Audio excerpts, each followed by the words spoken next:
আসসালামু আলাইকুম ওয়া রাহমাতুল্লাহি ওয়া বারাকাতুহু। সুপ্রিয় দর্শক শ্রোতা, আজকে আমরা শিখব জাদুর ক্রিয়া প্রতিক্রিয়া নষ্ট করার তদবির সম্পর্কে।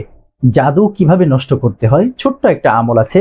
আল্লাহ রাব্বুল আলামিনের যে 99টি নাম আছে, বরকতি নাম, সেই বরকতি নাম সমূহের মধ্যে একটা নাম আছে, একটা ইসমে আজম আছে, যা কোরআনুল কারীমের মধ্যে বর্ণিত হয়েছে। সেই কোরআনুল কারীমের ছোট্ট এক আয়াতের ছোট্ট একটা অংশ আপনি নিয়ম করে যদি ওই আমলটি করতে পারেন, আল্লাহ রাব্বুল আলামিন আপনার ভিতরে থাকা সমস্ত জাদুর ক্রিয়াকে নষ্ট করে দেবেন। এবং আপনি যাকে পান করাবেন সে যদি বিপদগ্রস্ত হয়, জাদুগ্রস্ত হয়, তবে তার জাদু নষ্ট হয়ে যাবে, জাদুর যত শক্তি আছে সব নিস্তেজ হয়ে যাবে, শেষ হয়ে যাবে ইনশাআল্লাহ।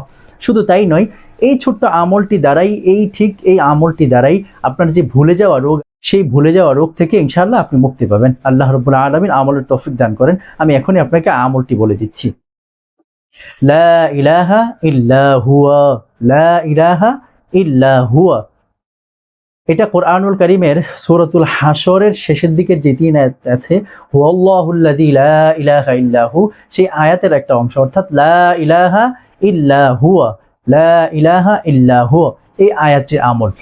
আপনি যদি আমলটি করতে চান তাহলে বৃহস্পতিবার দিনের বেলায় আপনি রোজা রাখবেন। খুব খেয়াল করে শুনুন, বৃহস্পতিবার দিনের বেলায় আপনি রোজা রাখবেন এবং যখন ইফতার করবেন, ইফতারের আগে আপনি চীনা মাটির, যে চীনা বাসন বলা হয়, চিনি প্লেট বলে অনেক জায়গায়, সেই চীনা বাসন কিনে, অথবা আগের যদি থাকে তাহলে ভালো কথা, সেইখানে আপনি লা ইলাহা ইল্লা হুয়া লিখবেন।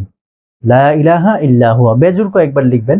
আপনি চাইলে ৩ বার লিখতে পারেন, ৭ বার লিখতে পারেন, আবার একবারও লিখতে পারেন। লা ইলাহা ইল্লা হুয়া এটা লিখে বৃষ্টির পানি অথবা কুয়ার পানি, খুব মনোযোগ সহকারে শুনুন, বৃষ্টির পানি অথবা কুয়ার পানি দ্বারা সেই প্লেটটাকে ধুয়ে সেই পানি দ্বারা ইফতার শুরু করবেন। ইনশাআল্লাহ আপনার ভিতরে থাকা যদি কোনো রকমের জাদু থাকে, সেই জাদুর যেই ক্রিয়া প্রতিক্রিয়া সেটা নষ্ট হয়ে যাবে, শেষ হয়ে যাবে ইনশাআল্লাহ। আর যদি আপনার ভুলে যাওয়া রোগ থাকে, আল্লাহ পাক রব্বুল আলামিন সেই ভুলে যাওয়া রোগ থেকে আপনাকে মুক্তি দান করবেন। আজকে এই পর্যন্ত ইনশাআল্লাহ। যদি আপনি আমলটি বুঝতে না পারেন, অবশ্যই কমেন্টে জানাতে পারেন অথবা আমাদেরকে ইমেল করতে পারেন। আল্লাহ রাব্বুল আলামিন আপনার জীবনকে সুন্দর করে দেন, সহজ করে দেন। আসসালামু আলাইকুম ওয়া রাহমাতুল্লাহি ওয়া বারাকাতুহু।